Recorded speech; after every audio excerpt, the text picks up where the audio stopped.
If a client's ghosting you, send a one-line text. Have you given up on this?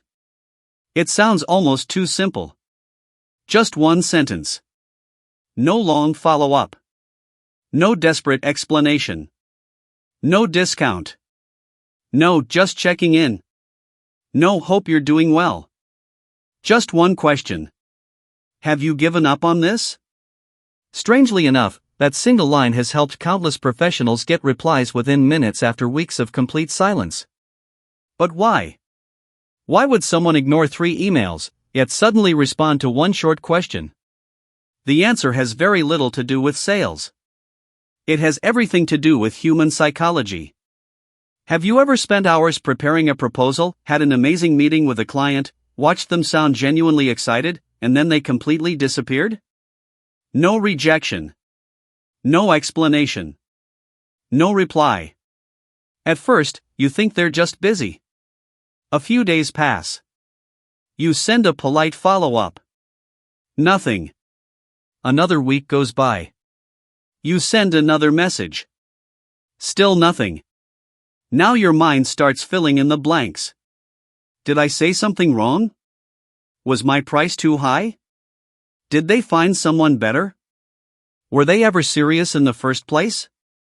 Most people assume ghosting means the deal is dead. But that's not always true. Sometimes the client is overwhelmed. Sometimes another project became more urgent. Sometimes life simply got in the way. And sometimes they've already decided they aren't moving forward but don't know how to tell you. The hardest part isn't losing the deal. It's living in uncertainty. Because uncertainty keeps you waiting.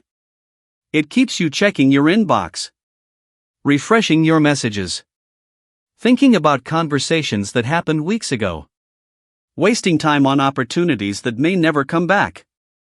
That's why ghosting feels so frustrating. Your brain hates unfinished stories. Psychologists call this the need for closure. When something feels incomplete, your mind keeps returning to it, searching for an answer. It's the same reason an unanswered text can bother you all day. Or why an unfinished movie leaves you thinking about it for hours. Your brain wants certainty. Any certainty. Even bad news often feels better than no news at all. Now think about this from the client's perspective. Most people don't enjoy rejecting others.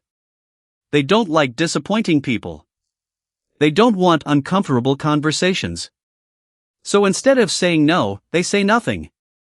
Silence becomes the easier option. Not because they're bad people. Because they're human. And humans naturally avoid uncomfortable situations whenever possible. Ironically, the longer they stay silent, the more awkward replying becomes. 1 day turns into 3. 3 days become 2 weeks. Then a month. Now replying feels embarrassing. So they keep avoiding it. What started as a small delay slowly turns into complete disappearance. Here's where most professionals make a costly mistake. They assume more words will solve the problem.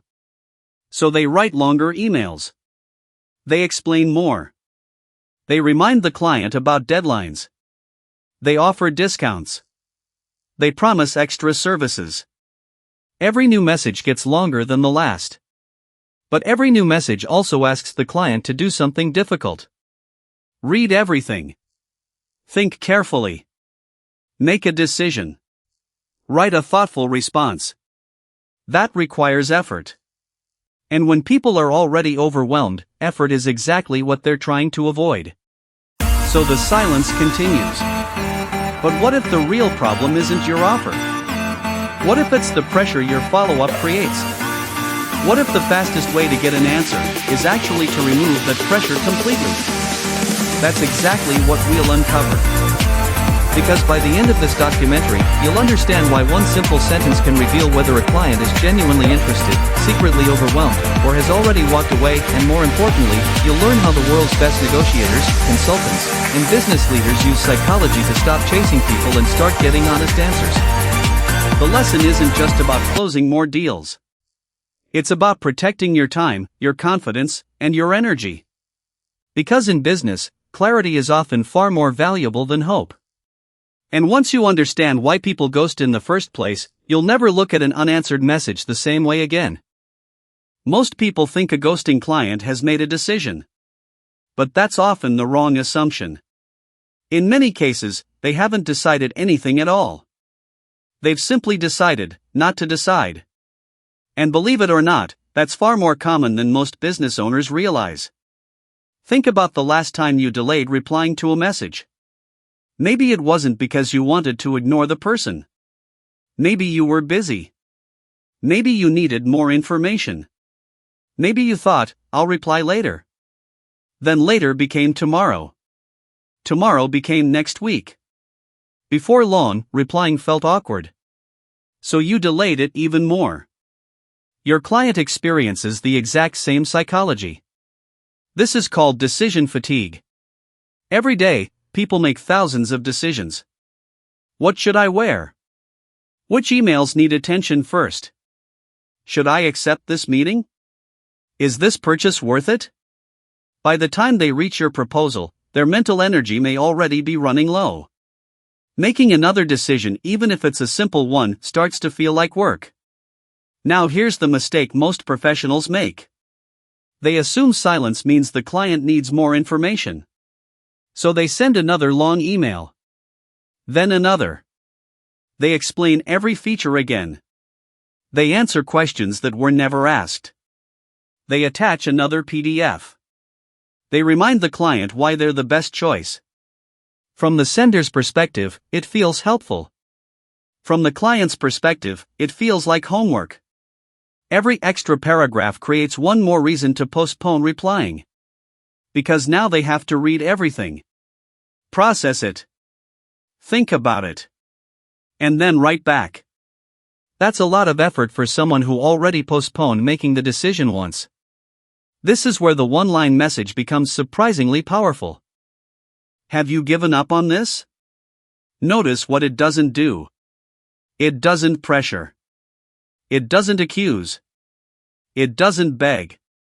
It doesn't try to sell. Instead, it creates what psychologists call a pattern interrupt. For days or even weeks, the client has been expecting another follow-up that says, just checking in. Instead, they receive something completely different. A short question. Unexpected. Direct. Easy to answer. That sudden change grabs attention because the brain naturally notices things that break familiar patterns. But there's another psychological reason it works. The question quietly introduces the possibility of loss. Humans are naturally more motivated to avoid losing something than they are to gain something new. Behavioral economists call this loss aversion. When someone reads, "Have you given up on this?" they're forced to pause for a moment. Have I? Do I actually want this opportunity to disappear? If the answer is no, they're much more likely to respond. Even a simple message like, "Sorry, I've just been incredibly busy," is enough to reopen the conversation. And if they truly have lost interest? Silence becomes your answer. That may not feel satisfying. But it's incredibly valuable. Because uncertainty is expensive. Every week you spend waiting for someone who has already moved on is a week you're not spending finding clients who are genuinely ready to work with you. Professional sales teams understand this better than anyone. Many of the world's highest performing organizations don't measure success by how many deals they chase. They measure success by how quickly they uncover the truth. A fast no is often more useful than a slow maybe. Because once you know where you stand, you can make better decisions with your time, your energy, and your attention. That's why great negotiators don't obsess over getting every deal. They focus on getting clarity. And sometimes, clarity arrives in the form of a single sentence. Not because the words themselves are magical, but because they make it easy for the other person to finally tell the truth. The real goal was never to force a client to say yes. The real goal was to remove the uncertainty that keeps both sides stuck. And once you understand that, you'll stop measuring follow-ups by how many replies they generate. You'll measure them by something far more valuable. Honest answers. Long before emails, WhatsApp, and LinkedIn messages, great negotiators understood one simple truth. The person asking the most questions isn't always the one with the most power. Often, it's the person who knows when to stop talking. For thousands of years, merchants, traders, and business owners gathered in busy marketplaces to negotiate everything from spices and silk to gold and livestock. These weren't rushed conversations. Every word mattered. Experienced traders noticed something interesting. The more they tried to convince someone to buy, the more resistance they often created. But when they presented their offer clearly, and then stayed quiet, buyers began filling the silence themselves. They asked questions. They revealed concerns. Sometimes they even negotiated against themselves. The silence wasn't empty. It was working. That same principle still applies today. Only now, the silence happens through unread emails and unanswered messages. One of the best modern examples comes from former FBI hostage negotiator Chris Voss. During hostage negotiations, Voss learned that pushing people rarely changes their minds. In high-pressure situations, the harder you force someone toward a decision, the more likely they are to resist. Instead, he focused on asking calm, carefully chosen questions that encouraged the other person to respond voluntarily. The goal wasn't to win an argument. It was to understand what was really happening inside the other person's mind. That approach transformed negotiations. And surprisingly, it works just as well in business. Imagine a consultant who sends 6 follow-up emails over 3 weeks. Each message gets longer. Each one includes another reminder, another explanation, another reason why the client should move forward. Still, nothing. Now imagine another consultant facing the exact same silence. Instead of writing another paragraph, they send one simple question. Have you given up on this? Suddenly, the client replies. Not because the consultant became more persuasive. Because they made responding easier than avoiding. That's the difference between chasing a deal and uncovering the truth. Elite sales organizations understand this better than most people. Their top performers don't spend months pursuing prospects who have mentally checked out. They qualify quickly. They look for commitment, not hope. And when they sense hesitation, they ask direct questions designed to reveal where the opportunity really stands. Sometimes the answer is yes. Sometimes it's no. Both are useful. The only answer that drains time and energy is endless uncertainty. That's why the best negotiators don't measure success by how many deals they close. They measure success by how quickly they discover reality. Because every hour spent chasing someone who was never going to buy is an hour that could have been invested in someone who was already looking for exactly what you offer. In business, confidence doesn't come from hearing yes all the time. It comes from knowing where you stand. And history has shown, again and again, that the fastest path to the truth isn't talking more. It's asking the right question and giving the other person the space to answer. So, when should you actually send this message? Not 5 minutes after your last email. Not the next morning. And definitely not after sending 3 follow-ups in a single week. Timing matters just as much as the words. If you've already had a real conversation, sent a proposal, or agreed on clear next steps, give the client enough space to make a decision. Every industry is different, but after a reasonable amount of time has passed with no response, that's when this simple question becomes powerful. Have you given up on this? That's it. No extra explanation. No apology. No smiley face. No long paragraph trying to convince them to come back. The beauty of this message is its simplicity. It removes pressure instead of adding it. It doesn't demand an immediate sale. It doesn't assume the client owes you an explanation. It simply asks for clarity. And clarity is something most people are willing to give. Now let's look at the possible responses. The first response is the one everyone hopes for. The client replies almost immediately. Sorry, I've been dealing with some personal issues. Or, things got hectic at work. I still want to move forward. At this point, don't jump straight back into selling. Show empathy first. People remember how you made them feel long before they remember your proposal. A simple response like, "I'm sorry to hear that. I hope everything gets better. Whenever you're ready, we can pick this up again," builds trust far more effectively than pushing for a signature. Sometimes, that empathy becomes the reason they choose you over someone else. The second response is honesty. We've decided to go in another direction. It might sting for a moment, but it's actually a gift. Now you know where you stand. You can stop waiting. Stop guessing. Stop refreshing your inbox every hour. Instead, you can invest your time in finding the next opportunity. The third response is no response at all. And while silence can feel frustrating, it's still information.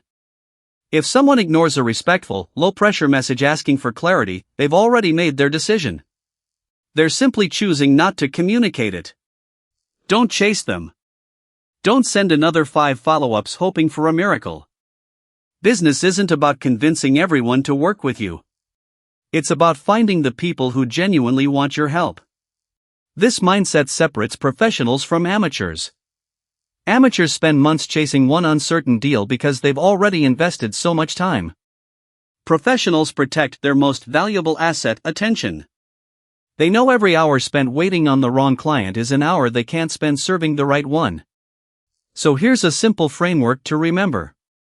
First, follow up professionally. Second, give people space. Third, send one clear question. Fourth, respond with empathy if there's a genuine reason. And finally, if there's still silence, move on with confidence. Because the purpose of this message was never to rescue every deal. It was to uncover the truth. And in business, knowing the truth quickly will always be more valuable than holding on to false hope. Think about how many opportunities are lost every single day. Not because the product was bad. Not because the price was too high. And not because the salesperson lacked skill. They're lost because one side keeps waiting, while the other side has already moved on. It's a silent problem that affects freelancers, consultants, agencies, business owners, recruiters, and even some of the world's biggest companies. But the real cost isn't the lost deal. It's the time you never get back. Every day you spend hoping someone will eventually reply is a day you're not building new relationships, finding better opportunities, or serving clients who are actually excited to work with you. That's why the most successful professionals don't build their businesses around hope. They build them around clarity. The moment you stop chasing uncertain outcomes, something interesting happens. You start making better decisions. You stop taking silence personally. You stop checking your inbox every 10 minutes. And perhaps most importantly, you stop measuring your worth by someone else's response. Because the truth is, a client going silent doesn't define your value. Sometimes they're overwhelmed. Sometimes priorities change. Sometimes budgets disappear overnight.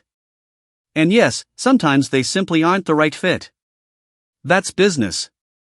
The goal was never to convince every person to say yes. The goal was always to find the people who are ready to move forward. The one-line message we explored today isn't powerful because it's clever. It's powerful because it respects both sides. It gives the other person an easy way to be honest. And it gives you permission to stop living in uncertainty. Some conversations will restart. Some deals will be saved. Others will quietly come to an end. All 3 outcomes are wins. Because every clear answer allows you to move forward with confidence instead of standing still. The best negotiators understand this. The best entrepreneurs understand this. And the best businesses are built by people who know where to invest their time and where to let go. So the next time a client disappears, resist the urge to send another long explanation. Don't assume silence means rejection. But don't assume it means interest either. Seek clarity. If they respond, you'll know why. If they don't, you'll know where you stand. Either way, you've gained something far more valuable than another follow-up. You've gained certainty. And certainty allows you to focus on the opportunities that truly matter. Because at the end of the day, Successful businesses aren't built by chasing every possibility. They're built by recognizing the right opportunities, asking the right questions, and having the confidence to walk away when the answer is already clear. If you enjoyed this deep dive into the psychology behind business, negotiation, and human behavior, make sure to subscribe. Every week, we explore the timeless principles that shape the world's most successful companies and the people behind them. And before you go, I'd love to hear from you. What's the longest you've ever been ghosted by a client, and did they ever come back? Share your experience in the comments. Your story might help someone else make their next business decision with a little more confidence. Until next time, remember this: in business, the fastest path forward isn't always getting a yes. Sometimes, it's finally getting an honest answer.